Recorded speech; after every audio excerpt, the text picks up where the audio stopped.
이딴 견제 속 의료봉사 나선 안철수. 지금 서울시장 출마를 선언한 인물 중에 가장 많이 언급되는 인물 한 명 꼽으라고 하면 아마 국민의당 안철수 대표가 아닐까 싶은데요. 이동석 기자, 우리가 지금 키워드로 봤지만 의료봉사 나선 안철수, 또 의료봉사 나갔나 봐요? 네, 그렇습니다. 지난해 3월이었죠. 바로 이 사진 기억하시는 분들 많으실 겁니다. 바로 의사인 안철수 국민의당 대표가 대구 동산병원을 찾아 의료봉사에 나선 모습인데요. 당시 큰 화제를 모으며 지지자들의 응원이 잇따랐었죠. 그러던 안 대표가 오늘 또다시 의료봉사에 나섰습니다. 이와 관련된 영상 먼저 보시고 오시겠습니다.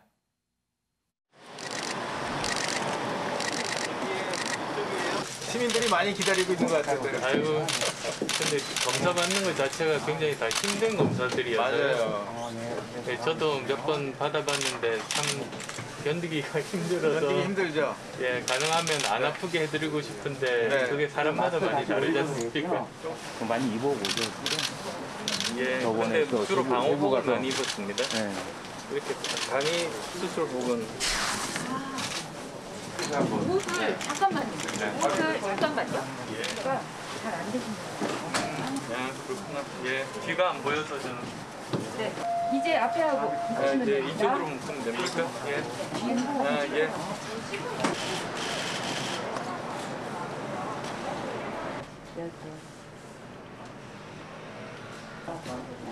아이고, 고생하셨어요. 네, 안철수 대표 서울시장 출마를 의식한 듯 이번에는 서울시청 선별진료소를 찾았는데요. 직접 코로나 검사 채취에 나서며 굉장히 적극적인 모습을 확인할 수 있었습니다. 안 대표의 서울시장 출마를 놓고요. 여야가 잇따라 비판을 쏟아내고 있는데요. 어제는 부동산 대책을 내놓은 데 이어서 오늘은 의료 봉사에 나서며 본격적인 외연 확장에 나선 모양새입니다. 이현정 의원님, 네. 의사 출신 안철수 대표, 본인이 가장 잘할 수 있는 부분에서 두각을 나타내려고 하는 건가요? 그렇죠. 아무래도 지금 아직까지 이제 경선이나 이런 게 진행돼 안 되다 보니까 그렇죠. 본인의 어떤 이름 알리기 이런 차원에서 이제 많은 활동들을 하고 있는 것 같아요. 최근에 아마 홍준표 대표도 만나고 여러 이제 사람들을 두루두루 만나기도 하고 김동길 박사도 만난다든지 사실 좌우를 넘어서서 굉장히 사람들 많이 만나고 아무래도 이제 지금 선별진료소 같은 경우는 지난번 동산병원 가서 활동을 해서 꽤 아마 그때 이제 주목을 받았기 때문에 그렇죠. 이번에도 이제 본인의 장기인 의사로서의 어떤 그 장기들을 이제 하는 것 같습니다. 이제 그러면서 어떤 이제 주변을 좀 강화하는 것 같은데 지금 사실은 이게 문제는 좀 더 간단치 않은 것 같아요. 왜냐하면 아무래도 본인이 지금 대선을 포기하고 서울시장으로 나서면서 사실 국민의힘 내부에서 일단 들어와라. 근데 본인은 안 들어가겠다라고 그렇죠. 지금 입장을 밝힌 상황에서 국민의힘 쪽에서 지금 후보들이 곳곳 이제 속속 이제 이 출마선을 하고 있거든요. 네. 근데 아무래도 지금 이 선거 구도가 제가 볼 때는 1995년도에 제가 그때 이제 취재를 할 때 네. 당시에 누가 나왔냐면 조순 당시에 그 총리가 나왔었어요. 네. 그다음에 이제 여당에서는 이제 정원식 총리가 나왔고 박찬종 무소속 후보가 나왔습니다. 그렇죠. 3자 대결이 벌어졌거든요. 이제 그 상황에서 이제 당시에 조순 당시 이제 그 서울시장이 당선이 됐거든요. 이제 그런 어떤 측면이 있기 때문에 본인이 단일화를 하지 않으면 어렵다는 건 아마 알 겁니다. 근데 지금 국민의힘이 간단치가 않은 것 같아요. 김정인 위원장도 상당히 지금 견제를 하고 있는 것 같고 또 본인이 그냥 기호 4번으로 갈 것인가 2번으로 갈 것인가 이 고민도 솔직히 있는 거거든요. 아마 그래서 이제 본인이 좀 본격적인 어떤 국민의힘과의 힘겨루기 전에 좀 더 어떤 지지세를 확보하기 위한 활동들을 이제 벌여나가는데 결국 아마 이번 달 말 정도 되면 결단의 순간이 다가오지 않을까 그런 생각이 듭니다. 이 단일화 관련해서 그리고 안철수 대표 행보 관련해서 지금 여기저기서 비판들이 막 나오고 있습니다. 그런데 김은미 기자, 네. 지금 이준석 전 국민의힘 최고위원도 안 대표에 대해서 상당히 부정적인 입장을 갖고 있잖아요. 네네. 그런데 안 대표가 후보가 되면 내가 유세차를 운전하겠다 이런 얘기를 했더라고요. 이거는 무슨 맥락에서 나온 얘기예요? 네, 그러니까 지금 돌아가는 걸 보면 어쨌거나 야권에서 안철수 대표가 키맨인 것으로 보입니다. 오세훈 전 시장도 안 대표가 나오면 내가 안 나온다라고 하질 않나. 이 이준석 전 최고위원은 최종 안 대표가 후보가 되면 내가 유세차를 몰겠다라고 하지 않나 이렇게 얘기를 하고 있는데 이준석 전 최고위원 대체 구체적으로 뭐라고 한 건지 저희가 얘기 준비해봤습니다. 호랑이 잡으려면 호랑이 굴에 들어가야 된다는 심정으로 국민의힘에 들어오셔가지고 경선 절차에 참여한다. 만약 그래서 후보가 되신다. 그럼 제가 공언하겠습니다. 제가 일정 모통이 있는데 제가 유세차 몰겠습니다. 후보가 되시면 제가 유세차 몰겠습니다. 내려놓는다고 했을 때 우리가 단일화했을 때 가장 멋지게 내려놨던 사람을 제가 꼽아보자면은 노무현 정몽준 단일화 때 노무현 대통령께서는 형식상의 모든 것들은 정몽준 대표가 하고 싶어한 대로 하자. 다 받았죠. 왜냐 대의가 중요하기 때문에 그러면서 실제로 그걸 다 내려놨었는데 그게 왜 중요하냐면 그거는 대중에게도 자신감의 표출로 받아들여집니다. 네, 지금 들어보셨는데 노무현 전 대통령에 대해서 얘기를 합니다. 노무현 전 대통령이 예전에 정몽준 의원이랑 같이 단일화를 했을 당시 노무현 전 대통령은 그래 정몽준 의원 하잔 대로 하자라고 이제 멋지게 내려놨다. 그 노무현 전 대통령처럼 멋지게 내려놓고 국민의힘 안으로 와서 경선을 하라라는 얘기입니다. 그러니까 뭐 유세차를 운전하겠다 이게 이제 안철수 대표를 돕겠다 이런 부분이 아니고 비판하려고 비유를 한 거군요. 비판이라기보다는 국민의힘으로 빨리 들어오라는 압박으로 볼 수 있죠. 지금 뭐 국민의당 이외 외부에서 지금 이준석 전 최고위원도 그렇고 압박 내지 비판들이 막 가하면서 왜 어제 국민의당 이태규 의원이 나서서 기자회견에서 비판을 했잖아요. 그런데 여기에 권은희 의원까지 또 나섰더라고요. 네, 맞습니다. 오늘은 이제 권은희 국민의당 원내대표가 직접 나섰는데요. 뭐라고 했는지 저희가 이것도 준비해 봤습니다. 같이 들어보고 오겠습니다. 안잘알이라고 자처하는 그분의 제 버릇이 또 도졌다 이렇게 보고 있는데요. 이분을 보면은 그 2016년 국민의당 이후에 바른미래당 그리고 이후의 행보를 보면 자신이 소속한 당대표나 그 유력 정치인을 비난하는 그런 모습으로 정치를 하고 계세요. 그래서 맨 처음 안철수 당대표를 향해서 비난하는 안모닝을 했다가 그다음에는 유승민 대표를 향해서 비난하는 유모닝을 했다가 그리고 마지막에는 결국 손학규 당대표를 향한 비난을 일삼는 손모닝을 하는 그러한 순서를 보여주고 있고 네, 지금 들어보셨는데 뭐 매일 아침 뭐 안모닝, 유모닝, 그러니까 뭔 얘기냐? 그러니까 아침에 굿모닝이라고 얘기하는 것처럼 매일 아침 되면은 뭐 유승민 대표, 손학규 대표 등등등 자기가 같이 일해왔었던 그 대표들 유력 정치인들을 비난하면서 비판하면서 정치를 해왔다라고 지금 얘기를 했습니다. 근데 이렇게 지금 어제는 이태규 사무총장, 오늘은 권은희 원내대표 이렇게 계속해서 비판을 하니까 장진영 변호사가 또 발끈을 했습니다. 네, 뭐라고 했나 봤더니 사실에 입각한 비판을 해라라고 얘기를 하면서 상품에 하자가 있으면 이 하자를 고쳐야지 하자를 지적한 소비자를 욕하면 이거는 사기꾼이다라고 얘기를 한 건데요. 그러니까 이 말은 안철수, 유승민, 손학규의 역대 같이 있었던 대표들, 이 대표들을 하자 있는 인물들로 얘기를 하는 것이기도 하고 또 한편으로는 지금 이태규 사무총장, 권은희 원내대표에 대해서 이거는 사기꾼 같은 짓이다라고 일석이조로 지금 비판을 한 모습입니다. 은영 의원님, 그 권은희 의원이 비판했던 장진영 변호사, 이 지금 사진 보면 과거에 국민의당 대변인도 했었고요. 그리고 이준석 전 최고위원 같은 경우에는 또 바른정당에서 또 함께 했었고요. 이렇게 안철수 대표하고 한솥밥을 먹었던 인물들이 나서서 안철수 대표를 비판하는 이런 상황, 어떤 상황이라고 보세요? 네, 안 대표가 최근에 뭐 달라졌다 이런 말은 좀 듣는다고 했죠. 겉모습 달라지고 뭐 태도가 좀 달라졌는데 이 지금 안잘알이라는 사람들 한마디로 옛날에 같이 일했던 사람들이 하는 말을 들어보면 실상 내용이 달라진 게 없다라는 거예요. 그게 뭐냐면은 안철수 대표가 대부분 철수 정치라고도 얘기했지만 마무리가 좀 잘 안 되고 소통 방식이 기업 CEO 같아서 혼자 결단하고 혼자 그냥 통보해 보내는 식이고 그러니까 같이 일하는 사람들이 하나둘씩 떠났지 않았습니까? 이런 부분들을 계속 지적을 하고 있는 건데 물론 지금 안철수 대표가 이제 서울시장 후보로 나왔기 때문에 장점만 뭐 얘기가 될 필요는 없는 거죠.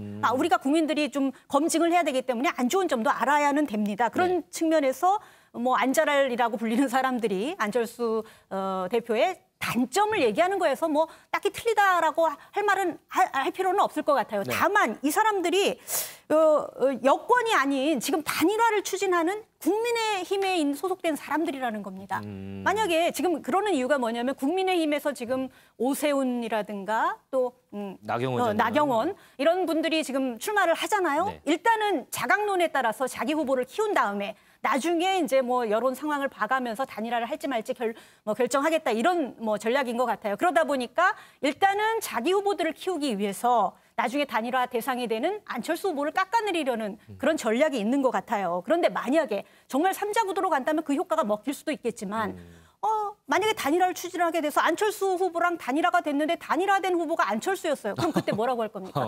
참 많이 부족한데요. 이제 단일화 됐으니 밀어주세요. 이렇게 그거는 자살골이죠.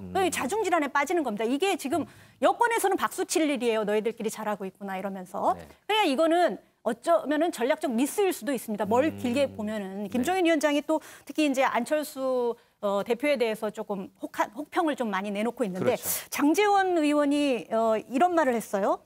국민의힘이 민주당보다 요즘 지지율이 조금 오르니까 좀 자신감 생겨가지고 단일화를 안 하려는 생각으로 이러는 거 아니냐 하면서 사실상 김종인 비대위원장을 비판을 했거든요.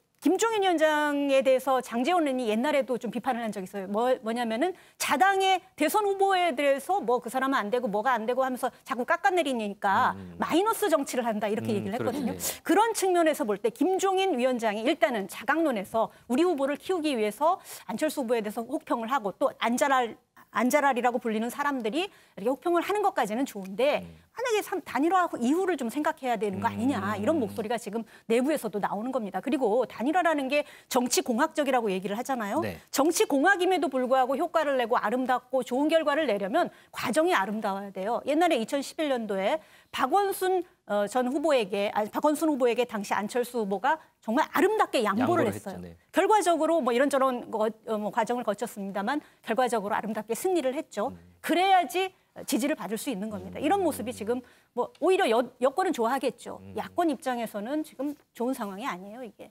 그렇군요. 자, 그럼 여권 쪽도 좀 볼까요? 이동석 기자. 지금 뭐 아직 출마 선언은 하지 않았지만 유력한 출마 후보로 거론이 됩니다. 박영선 장관. SNS에 글을 올렸던데 이 부분이 상당히 주목을 받고 있더라고요. 그렇습니다. 서울시장 출마를 고민 중인 박영선 장관의 일거수일투족이 현재 관심을 모으고 있습니다. 이번엔 박 장관의 SNS 글이 화제인데요. 바로 김하나 시인의 뻐꾹새 한 마리 산을 깨울 때라는 시입니다. 내용은요. 뻐꾹새 한 마리가 쓰러진 산을 깨울 때가 있다 이런 내용인데요. 박 장관은 뻐꾹새가 아니라도 작은 종달새가 돼야 한다고 강조했습니다. 마치 작은 외침이라도 하고 싶다 이런 의미로 풀이가 되는데요. 이 때문에 정치권에선 출마 선언이 임박했다는 분석이 나오고 있습니다. 다만 박 장관은 넘어야 될 산이 있는데요. 바로 박 장관이 출마하기 위해선 개각이 필요하기 때문에 청와대의 의중이 그만큼 중요합니다. 하지만 이미 청와대와 교감이 끝나며 출마 선언을 앞두고 있다는 분석도 현재 나오고 있습니다. 그러니까 이제 뻐꾹새의 울음처럼 내가 뭔가 이제 크게 하기보다도 이렇게 종달새처럼 작은 거라도 내가 뭔가 도움이 되고 싶다. 그러니까 이거는 출마를 염두에 둔 거 아니냐 이렇게 해석을 한다는 거죠. 그렇습니다. 그런데 또 일각에서는 박영선 장관이 나오지 않으면 김동연 전 경제부총리가 나올 가능성이 있다 이런 얘기들이 나와요. 이에 대해서 민주당 내부에서는 뭐라고 해요? 네, 김동연 전 부총리가 다음 주에 서울시장에 출마할 것이다. 그리고 민주당에 입당할 것이란 보도가 잇따르고 있습니다. 민주당 내 유일하게 서울시장 출마 선언을 한 우상호 의원은요. 김 전 부총리 등판 가능성이 아직 남아있다고 전했는데요. 하지만 최인호 더불어민주당 수석대변인은 오늘 최고위원회에서 소설 같은 이야기라는 언급이 있었다며 김 전 부총리 영입설을 사실상 부인했습니다.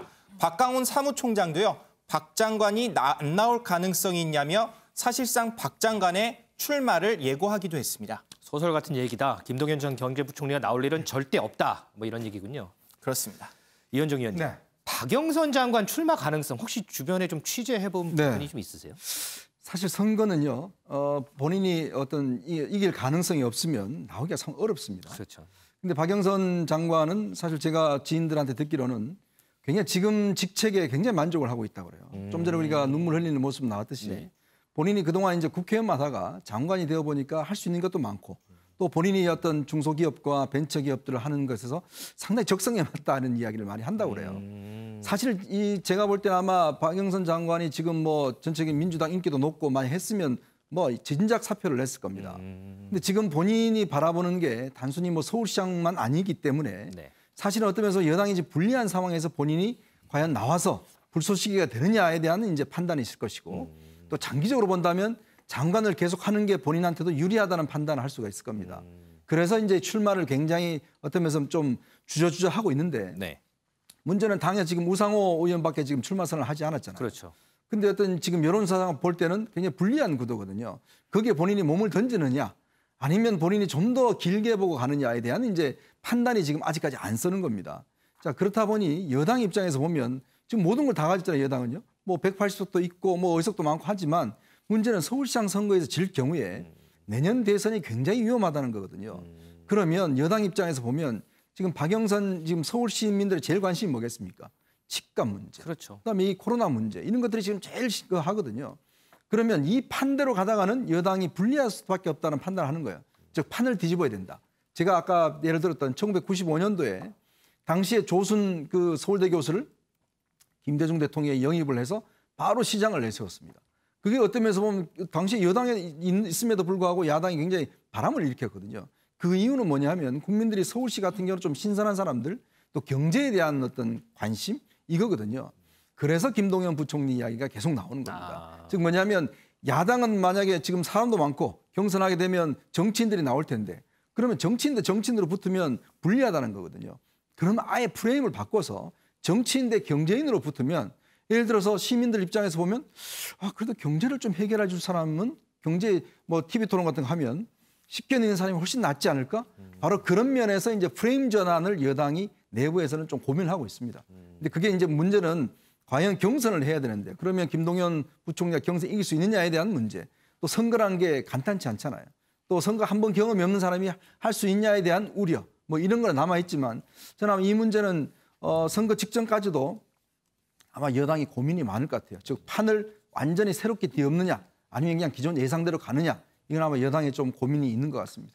그 부분에 대해서 제가 좀 질문을 드리려고 했는데 미리 뭐 말씀을 다 해주셨군요. 자, 앞으로 남은 약 3개월간 어떤 일이 벌어질지는 이현정 의원 얘기처럼 아무도 알 수가 없습니다. 저희도 이 흐름 좀 잘 따라가면서 앞으로 일어나는 일들 전해드리도록 하겠습니다.